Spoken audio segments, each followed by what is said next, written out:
Network लगवाने की BSNL की प्रोसेस क्या है, या बीएसएनएल जब नया नेटवर्क खड़ा करता है उसका सही प्रोसेस क्या है? आज की तारीख में जो बीएसएनएल नया नेटवर्क लग रहा है वो बीएसएनएल 4G सैचुरेशन का लग रहा है। जहाँ पर किसी भी कंपनी का 4G नेटवर्क नहीं वहाँ बीएसएनएल लगा रहा है। वो जो स्थान है जहाँ पर लगने हैं वो चिन्हित किए हैं केंद्र सरकार ने।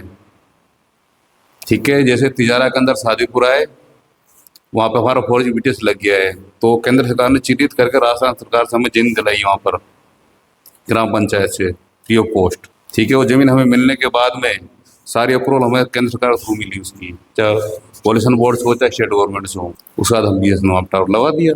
कि सरिस का जो क्षेत्र है और छीण जो क्षेत्र बोला जाता है अलवर का, वहाँ दिक्कत आ रही है। टावर है सरिस्का क्षेत्र के अंदर, हमारा खुद का टावर चल रहा है, और जो अंगा जंगल है वहाँ पर किसी को परमिशन है नहीं फॉरेस्ट का, तो वहाँ किसी का लगेगा नहीं भविष्य में। क्या वहाँ 4G अपग्रेड हो चुका है? वहाँ 4G अभी अपग्रेड 3G चल रहा है, अपग्रेडेशन में इसी महीने शायद लग जाएगा वहाँ पे। राजस्थान की बात करें तो राजस्थान के अंदर पूरा राजस्थान 4G अपग्रेड कब तक हो जाएगा बीएसएनएल से? इसी साल में पूरा ही हो जाए। 2025 में। हाँ, 5G की शुरुआत कब कर रहे हैं? इसी साल इनोग्रेशन का था इनका। इनोग्रेशन 2025 में हो जाएगा और अपग्रेडेशन अगले साल रोल आउट होना शुरू हो जाएगा 26 में। 2026 तक तो अलॉट होना स्टार्ट हो जाएगा। लेकिन अलॉट नहीं, तैयार है उसका, जैसे अभी 4G रोल आउट करना है पूरे इंडिया में। अब जैसे मेरे खैरतल की बात करें तो खैरतल मोस्टली साइट हो चुकी है। खैरतली खुद साइट हो गई है, मातो रोड को हो गई है, किशनगंज से दोनों साइट हो गई है, खानपुर मेवान कोटला जिंदौली सारे हो चुके हैं हमारे। ये 4G पूरा रोल आउट हो जाएगा, उसके बाद हमारे कोपला उसमें 5G ट्रायल आउट चल रहा है, फिर उसको रोल आउट करना शुरू कर देंगे। एक अफवाह और फैल रही है कि टाटा ने बीएसएनएल को खरीद लिया है या कुछ ऐसा है, इस वास्तविकता क्या है उस मुद्दे पर? ना, किसी ने नहीं खरीदा, भारत सरकार का उपक्रम है, भारत सरकार का ही रहेगा। सरकारी अधिकारी हो ना आप तो? हाँ, सरकारी। ऐसा तो नहीं है जो बीच में हम देखते हैं ठेकेदारों के थ्रू दे दिया? कुछ नहीं, सारे सरकार की तरफ से सरकार। अगर बीएसएनएल के अभी लगभग कितने कस्टमर हो चुके हैं? मोबाइल के हमारे करीब 9 करोड़ है, पूर्णिया में 9 से 10 करोड़ है। पहले कितने थे? लगभग 4G आया था उससे पहले नहीं है कुछ लगा था कि एकदम जैसे ट्रैफिक प्लान बहुत सारे बढ़ा दिए गए तो उसके बाद बीएसएनएल में लोग जाने लगे थे। ना सर, जहाँ 4G की आदत हो गई वहाँ लोग 2G कैसे आएंगे। अब हमारा 4G रोल आउट होना शुरू हुआ है, दुनिया को जब पसंद आएगा तो धीरे धीरे आकर्षित होंगे। प्रयागराज कुंभ के अंदर मैं स्वयं गया था और मैंने बीएसएनएल का देखा था, बहुत अच्छा नेटवर्क चल रहा है अन्य नेटवर्कों की तुलना में। और ऐसा क्या है कि वहाँ बीएसएनएल अच्छा चल रहा है और की बजाय? सर कैसे बताऊँ, मैं तो स्वयं यूज कर चुका हूँ। देखो वो तो आपने अनुभव किया, आप भी बता सकते हो उसको। तो मैंने तो डुबकी लगाई नहीं पिया रहा है तुम्हें, नहीं बता सकता सर वहाँ कैसे सेटअप किया है, वो बिल्कुल अलग सेटअप हुआ है। नई साइटें खोजने के लिए आप अपने अधिकारियों से बोलेंगे राजस्थान के अंदर जो मैंने जगह बताई। देखो सर, मैं खैरतल कह सकता हूँ सर, खैरतल जिले में मैं स्वयं आता हूँ।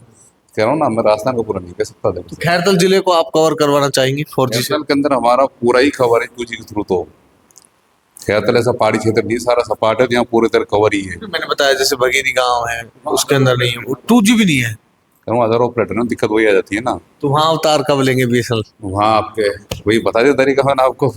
जिन स्थानों पर नेटवर्क है यानी कि अदर कंपनियों का है, जैसे एयरटेल है, वोडाफोन है, जियो है, उनका है और वहाँ बीएसएनएल नहीं है, तो क्या उनको नेटवर्क मिल सकता है?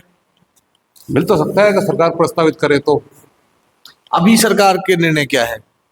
अभी तो फिलहाल हमारा इंस्टॉलेशन का है नहीं।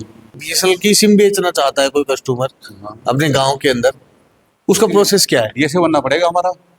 उसके लिए क्या क्या कागज जरूरी होते हैं? एग्रीमेंट होता है हमारा डिस्ट्रिक्ट हेडक्वार्टर पे, एग्रीमेंट होने के बाद में वो डायरेक्ट सेल एजेंट हो जाता है हमारा बीएसएनएल का। और अगर किसी को फाइबर का काम स्टार्ट करना है तो भी वहाँ हमारा फाइबर अवेलेबल, उसको ऑल्टी लगानी पड़ती है। ऑल्टी लगाना तो एग्रीमेंट तो पहले हो गया होगा, एग्रीमेंट वरना काम करे आराम से, कोई बनाई नहीं कहीं पे भी। अभी बीच में एक फाइबर का ऑप्शन आया था कि आप कहीं भी अगर गए हैं तो बीएसएनएल रोमिंग का एक नेटवर्क आएगा, वो प्रोसेस क्या है, वो चीज क्या है? बीएसएनएल सर्वत्र वाईफाई रोमिंग है वो। उसके अंदर होता क्या है कि जिसने आपने फाइबर कनेक्शन ले रखा है अपने घर पे, ठीक है, उसको आपके लिए कंसर्न देनी पड़ती है बीएसएनएल वाईफाई के लिए। आप कंसर्न देकर आपको प्रोग्राम हो जाती है। अब आप कहीं और जगह जाओगे, वहाँ पर भी आप किसी बंदे ने वो कंसर्न दे रखी हो, तो जैसे ही बीएसएनएल नेटवर्क आएगा आप उससे कनेक्टेड हो जाओगे। जब डाटा काम आएगा वो आपका काम आएगा, उस कस्टमर का नहीं आएगा। जब मैं एक बात और पूछना चाहता हूँ, जैसे मैंने बीएसएनएल फाइबर लगवा रखा है हम्म। और मेरे गांव के अंदर बीएसएनएल नेटवर्क नहीं है, मोबाइल नेटवर्क नहीं है, परंतु फाइबर है। ऐसे के अंदर मैं वाईफाई से जॉइंट कॉल करके करूंगा तो क्या कॉल होंगी?